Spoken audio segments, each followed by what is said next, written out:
அன்புள்ள நேயர்களுக்கு ஏக இறைவனின் சாந்தியும் சமாதானமும் உண்டாவதாக. கடந்து சென்ற மனத்தியாலங்களுக்குள் வெளிவந்து கொண்டிருக்கும் முக்கியமான தகவல்களை பார்ப்போம். இந்த வகையிலே அரபு நாடுகளிலிருந்து தற்போது வெளியாகின்ற முக்கியமான செய்திகளில் ஈரான் தொடர்பான 3 முக்கியமான செய்திகள் வந்துள்ளது. இந்த வகையிலே இந்த செய்தியுடைய கதாநாயகனாக அப்பாஸ் அராச்சி இப்போது இருக்கிறார். அவர் குவைத் நாட்டை தாக்குவதற்கு ஈரான் தயாராக உள்ளது, அதற்கு முன்னர் நாங்கள் கேட்டுக்கொண்ட விஷயத்தை நீங்க நிறைவேற்றுங்க அப்படிங்கிற ஒரு முக்கியமான தகவலை குவைத்துக்கு இன்று அனுப்பி வைத்துள்ளார். என்ன நடந்தது குவைத்தில், இது சம்பந்தமான செய்தி இருக்கின்றது. அடுத்த செய்தியாக UAE ஈரானுக்கு செய்த துரோகம் ஈரானின் நெஞ்சை உலுக்கியதெனலாம் இப்போது UAEக்கு மரண செய்தி ஒன்று அனுப்பியுள்ளது. UAE டெத் என்கிற ஒன்று ஈரான் அனுப்பி வைத்துள்ளது. இது சம்பந்தமான செய்தி உள்ளது. அடுத்த செய்தி என்னன்னு சொன்னா, அமெரிக்காவில் நடக்க இருக்கிற FIFA வேர்ல்ட் கப் உள்ளால ஈரானிய ஸ்லீப்பர் செல்ஸ் அமெரிக்காவுக்கு இப்பயே நுழைந்து விட்டார்கள் என்ற செய்தி அமெரிக்கா, கனடா, மெக்சிகோவை உலுக்கியுள்ளது. இது சம்பந்தமான செய்தியும் உள்ளது. எனவே செய்திகளை முழுமையாக கேட்பதோடு மறந்துவிடாமல் சப்ஸ்கிரைப் செய்து லைக் பட்டனை கிளிக் செய்யுங்கள் என்று கேட்டுக்கொண்டு செய்திகளுக்குள் நுழைவோம்.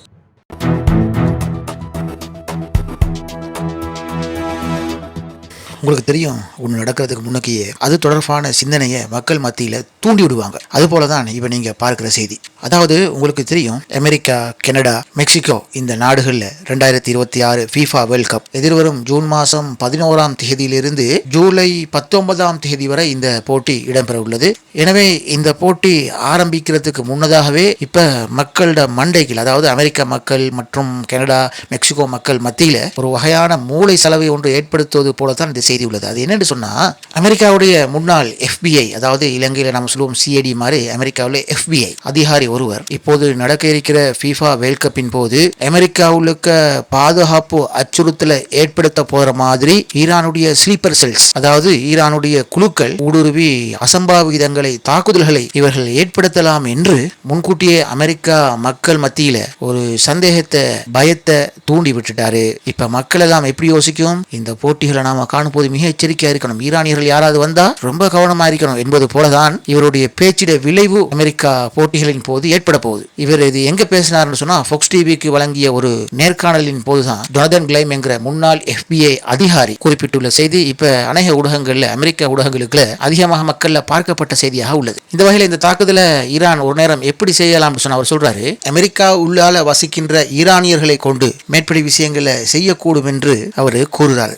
ஆகவே ஈரான் இப்படியெல்லாம் இதற்கு பிறகு செய்யாம இருக்கணும்னு சொன்னா, டொனால்ட் ட்ரம்ப் அமெரிக்காவுடைய மிகப்பெரிய பலத்தை ஒருமுறை ஈரானுக்கு எடுத்து காண்பிக்க வேண்டும். அதுவும் இப்ப இந்த FIFA வேர்ல்ட் கப் நடக்கிறதுக்கு முன்னாலேயே அமெரிக்கா தங்களுடைய மிகப்பெரிய அணுகுண்டு அல்லாத மாபடு சொல்லக்கூடிய வெடிகுண்டை ஈரான் மீது வீசி ஈரானுக்கு ஒரு அச்சத்தை ஏற்படுத்தணும், ஒரு எச்சரிக்கை விடுக்கணும், பயம் காட்டணும் அப்படின்னு சொல்லி இந்த முன்னாள் FBI அதிகாரி மிக அழகான ஐடியா ஒன்றை டொனால்ட் ட்ரம்புக்கு எடுத்து சொல்லிவிட்டு அவர் மேலும் சொல்றாரு ஃபாக்ஸ் டிவிக்கு, உலக கோப்பைகள் போட்டிகளின் போது ஈரான் ஏதாவது தாக்குதல் நடத்தினால் அமெரிக்கா அதற்கு சாதாரண பதிலடி அல்ல, இனி ஈரானோடு எந்த பேச்சுவார்த்தையும் இருக்காது என்பதையும் ஈரானுடைய ஆட்சி முழுமையாக துடைத்தெறியப்படும் என்று அமெரிக்கா சொல்லும் அளவு டொனால்ட் ட்ரம்ப் இப்போதே தங்களது எச்சரிக்கையை ஈரானுக்கு விடுக்க வேண்டும், அல்லது எங்களிடம் இருக்கின்ற மிகப்பெரிய அணுகுண்டு அல்லாத இந்த மாப் என்பதை ஈரான் மீது பயன்படுத்தி இந்த எச்சரிக்கையை நடத்தலாம் என்று இவர் விளக்கப்படுத்துறாரு. அப்படி விளக்கப்படுத்தி போக்கலாம் இவர் சொல்றாரு, அமெரிக்க ஜனாதிபதி மிக மிக தீவிரமானவர் என்று எடுத்துக்காட்ட ஆக குறைஞ்சது ஈரான்ல மக்கள் இல்லாத ஒரு பகுதி மீதாவது இந்த மாப் குண்டினை வீசி அமெரிக்கா யார் என்று எடுத்துக்காட்டி அமெரிக்காவை தொட முயன்றால் இதுதான் உங்களுக்கு காத்திருக்கும் என்று கடும் எச்சரிக்கை விடுக்கும் அளவுக்கு டொனால்ட் ட்ரம்ப் செயற்பட வேண்டும் என்று அவர் குறிப்பிடுகிறார். இந்த செய்தியெல்லாம் வைத்து பார்க்கும் போது ஓரளவு புரியுது. என்னன்னு சொன்னா, இவன்கள் என்னமோ செய்ய போறாங்களோ தெரியல, சர்வதேச நாடுகள் மத்தியில ஈரானுக்கு எதிரான செயற்பாட்டை உருவாக்க இந்த FIFA வேர்ல்ட் கப் களம் இந்த சதிகாரர்களால் பயன்படுத்தப்பட போகின்றதோ தெரியல. அதாவது ஈரான்காரனுக்கே பணத்தை கொடுத்து, அதாவது நம்மட கையெடுத்து நம்மட கண்ணுக்குள்ளேயே குத்துற வேலையை செய்ய போறாங்களோ தெரியல. ஈரான்காரனுக்கே பணம் கொடுத்து அமெரிக்கா பிளேயர்ஸுக்கு ஏதாவது செய், அல்லது பார்வையாளர்களுக்கு ஏதாவது செய், அல்லது உள்ளுக்கு ஏதாவது பத்தி விடு, வெடிக்க விடு, அதுக்கு இவ்வளவு தாரன்னு சொல்லி பின்னால இருந்து இந்த மொசாட் மற்றும் அமெரிக்க சதிக்காரர்கள் ஒரு நாடகத்தை ஏற்படுத்தி ஒரு மிகப்பெரிய எதிர்ப்பு அலையை ஈரானுக்கு எதிராக உருவாக்கக்கூடிய வாய்ப்புகளும் உண்டு என்று நாம் இன்னொரு பக்கமும் யோசிக்க வேண்டும். இது ஏற்கனவே நல்ல அனுபவம் உள்ளது. ஆப்கானிஸ்தான், ஈராக் எல்லாம் எப்படி ஆக்கிரமிக்கப்பட்டது, முதலில் இஸ்லாமிய விரோத உணர்வுகள் தூண்டப்பட்டது, எப்படி நம்ம ஆட்களே எடுத்து அவங்கள நல்லா பிரெயின் வாஷ் பண்ணி அமெரிக்காவில் இருக்கிற சில இடங்களை தாக்குவதற்கு அவர்களை பலிக்கேடாக மாற்றினர். உதாரணமாக வேர்ல்ட் ட்ரேட் சென்டர் 2001 செப்டம்பர் மாதம் நடந்த தாக்குதல் இஸ்லாமியர்களால் நடத்தப்பட்டதை அடுத்து உலக இஸ்லாமியர்கள் மிகப்பெரிய தீவிரவாதி என்று பெரும் அலைகள் எழுந்தது. எங்கு எடுத்தாலும் இஸ்லாமியர்களா தீவிரவாதிகளாக இருப்பார்களோ, திரைப்படங்கள் கூட இஸ்லாமியர்கள் என்றால் தீவிரவாதிகள் தான், அந்த மாதிரி எடுத்து காட்டுற மாதிரி மொசாட் மிக கச்சிதமாக வேலை செய்தார்கள். அந்த ப்ரொஜெக்ட்ல தான் இந்த ஈராக், ஆப்கானிஸ்தான் போன்றவை இஸ்லாமியர்களிடமிருந்து கைப்பற்றப்பட்டு அமெரிக்காவினால் ஆக்கிரமிக்கப்பட்டது. முஸ்லிம்கள் என்றாலே தீவிரவாதிகள் என்ற மாதிரி சிச்சுவேஷன் மாறியதா இல்லையா? ஆனால் அல்லாஹ் காலத்தை மாற்றினான். எந்த வேர்ல்ட் ட்ரேட் சென்டர் முஸ்லிம்களை கொண்டே உடைக்க வைக்கப்பட்டு முஸ்லிம்களை ஒரு தீவிரவாதியாக எடுத்து காட்டப்பட்டு அந்த ஊரில் முஸ்லிம்களுக்கு பிரச்சனை கொடுக்கப்பட்டு முஸ்லிம்கள் வெளியேற்றப்பட வேண்டியவர்களாக மாற்றப்பட்ட இடத்தில் அதே ஊருக்கு தற்போது அதே மக்கள் ஒரு இஸ்லாமியரை, வரலாற்றில் இல்லாத ஒரு இஸ்லாமியரை நகரத்தின் மேயராக தெரிவு செய்து அமெரிக்காவில் நடந்து முடிந்த நியூயார்க் தேர்தல் அல்லாஹுடைய அற்புதங்களை எடுத்து காட்டவில்லையா? அல்லாஹ் நினைத்தால் வெறுக்கப்பட்ட இடத்தில் எம்மை நிமிர்ந்து நிற்க வைப்பான் என்பதுதான் அந்த நியூயார்க் தேர்தல் எடுத்து காட்டியது. இஸ்ரேலுக்கே பெரும் அதிர்ச்சி. நாங்க எவ்வளவு பெரிய வேலையை ப்ரொஜெக்ட் செஞ்சோம், நியூயார்க்ல இருக்கிற வேர்ல்ட் ட்ரேட் சென்டரை எவ்வளவு பெரிய சதி செஞ்சோம் அப்படின்னு சொல்லி இவர்கள் யோசிச்சிருப்பாங்க.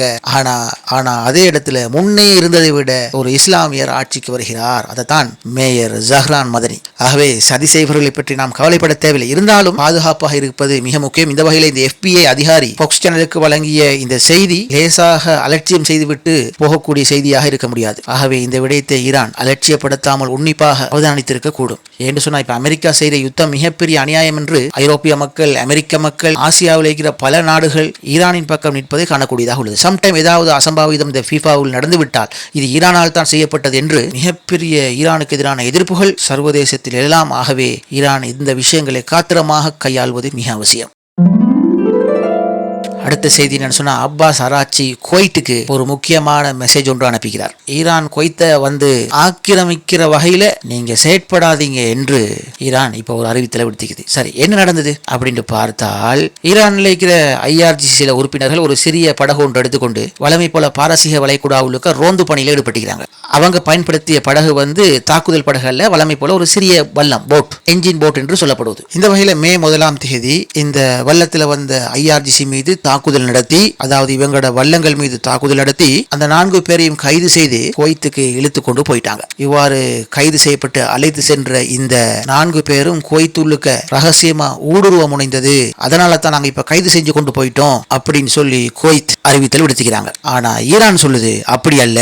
அவங்க வல்லத்துல ரோந்து பணியில் ஈடுபட்டிருக்கிற நேரத்தில் வல்லத்தில் ஏற்பட்ட கோளாறு, என்ஜின்ல ஏற்பட்ட கோளாறு குவைத்துடைய ஆட்புல எல்லைக்குல இவர்களுடைய வல்லம் நிறுத்த வேண்டி வந்துவிட்டது. இதனால குவைத் கடற்படை என்ன செய்து எங்களோட நாட்டுக்குள்ள ஊடுருவ முனைந்தார்கள் சொல்லி இந்த வல்லத்தின் மீது தாக்குதல் நடத்தி இவர்களை இழுத்து கொண்டு சென்று விட்டார்கள். இது ஒரு பிழையான நடவடிக்கை என்று ஈரான் குற்றம் சாட்டி வருகிறது. எனவே அவர்களை இப்போது, அதாவது கைது செய்யப்பட்ட 4 பேரையும் விடுதலை செய்ய வேண்டும் என்று ஈரான் தெளிவாக அறிவித்துள்ளது. இதனை அப்பாஸ் அராச்சியும் தனது எக்ஸ்தலத்தில் இவ்வாறு குறிப்பிடுகிறார். பாரசீக வளைகுடாவுக்கு அண்மையில் ஒரு தீவு இருக்குது. அந்த தீவுல இருந்து ஈரானை தாக்குறதுக்காக அமெரிக்கா படைக்கு முழு சப்போர்ட்டை வழங்கி கொண்டிருக்கிறது இந்த குவைத் தான். ஆகவே இப்படியெல்லாம் செய்யற நீங்க மறுபடி உங்களுக்கும் எங்களுக்கும் இடையிலான பிளவுகளை உருவாக்கி மறுபடியும் பிரச்சனை தூண்ட வேண்டாம். குவைத் சட்டவிரோதமாக ஈரானிய படகை தாக்கி எங்களது 4 குடிமக்களையும் தற்போது கைது செய்துள்ளது. இது சட்டவிரோதமானது. எனவே அவர்கள் உடனடியாக இவர்களை குவைத் விடுவித்தே ஆக வேண்டும். சராச்சி ட்விட்டர் தளத்தில் குறிப்பிட்டதோடு மேலும் அவர் அதில் கோடிட்டு காட்டுகிறார், இதுக்கு நீங்க சட்டவிரோதமா பிடித்து இழுத்துட்டு போனதுக்கு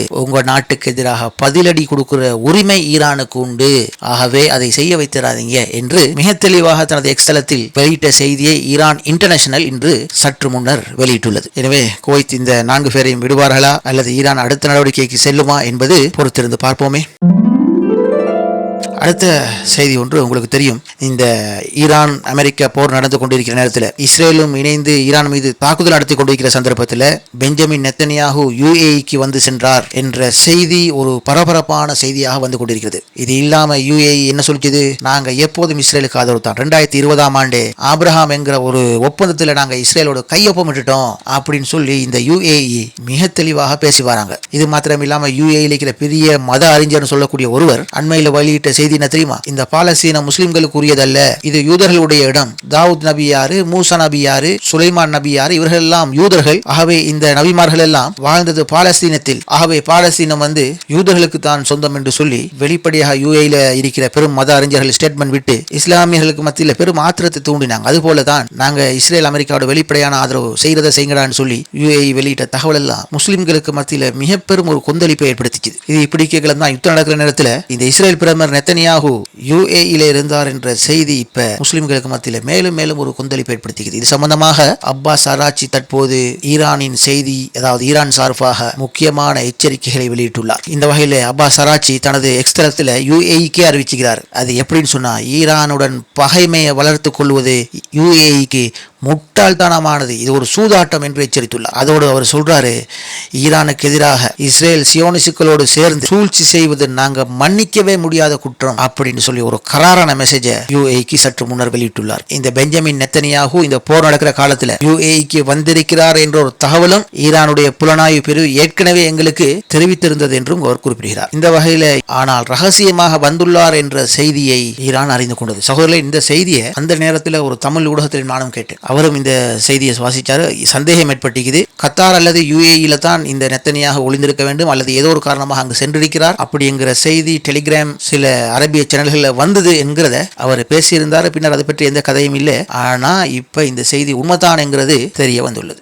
அமெரிக்காவும் இஸ்ரேலும் சேர்ந்து ஈரானை அழித்து வரும் இந்த சூழல்ல ஐக்கிய அரபு அமீரகம் இந்த நெத்தனியாவுக்கு சிவப்பு கம்பளம் விரித்து வரவேற்றது குறித்து ஈரான் இவ்வாறு தனது எச்சரிக்கையை பதிவிட்டுள்ளது. அதாவது இந்த யுஏஇ அமெரிக்கா மற்றும் இஸ்ரேலிய படைகளை தங்கள் நிலத்தில் தங்க வைத்துள்ளது. இது மாத்திரமில்லாமல் ஈரானியர்கள் மற்றும் ஈரானுடைய இலக்குகள் பற்றிய உளவு தகவல்களை வழங்கியதில் பெரும் பங்கு இந்த யுஏஇக்கு உள்ளது. இது மாத்திரமில்லாமல் ஈரான் மீதான தாக்குதலுக்கு தன் விமான தளங்களை அமெரிக்காவுக்கு பயன்படுத்த அனுமதித்ததும் இந்த யுஏஇ தான். 40 நாட்கள் நீடித்த அமெரிக்க இஸ்ரேல் ஆக்கிரமிப்பின் போது Bahrain, Saudi Arabia, Qatar, UAE, Jordan உள்ளிட்ட வளைகுடா நாடுகளின் நிலப்பகுதிகளை பயன்படுத்தி ஈரான் மீது வன்ம தாக்குதல் நடத்தப்பட்டது. இவற்றில் யுஏஇ மிகப்பெரிய பங்கு வகிக்கிறது என்று ஈரான் கோடிட்டு காட்டியதுடன் இவ்வாறான அமெரிக்க இஸ்ரேல் ஆக்கிரமிப்பின் போது 100க்கும் மேற்பட்ட அலைகளில் ஈரான் பதிலடியாக தாக்குதல் நடத்தி அவை அனைத்து நாடுகளிலும் உள்ள இஸ்ரேலிய அமெரிக்க ஆக்கிரமிப்பு இலக்குகளை வெற்றிகரமாக தாக்கினோம். எனவே ஈரானின் மகத்தான மக்களுக்கு எதிராக